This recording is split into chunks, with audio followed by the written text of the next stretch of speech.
केस गळण्यासाठी, अतिशय आपल्या स्किनच्या खालच्या लेअर पासून फॉल होण्यासाठी 3 महिने लागतात. तर सरासरी अंदाजे 3 महिन्यानंतर मागच्या स्ट्रेसमुळे आता केस गळती व्हायला सुरुवात होते.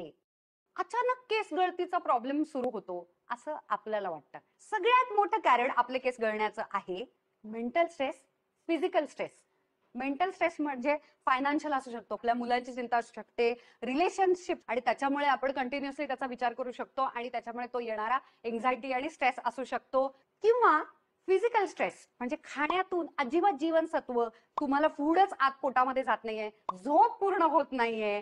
आणि तिसरा मुद्दा म्हणजे तुम्ही कोणत्या तरी मोठ्या आजारातून गेलेला आहात. आता तुम्ही मला असं विचाराल की पण आम्हाला तर आता अजिबातच डेंग्यू किंवा आजार किंवा आमचं ऑपरेशन झालेलं नाहीये किंवा मला कसला स्ट्रेस पण नाहीये, मग माझे केस आता का गळतायत? त्याचं कारण असं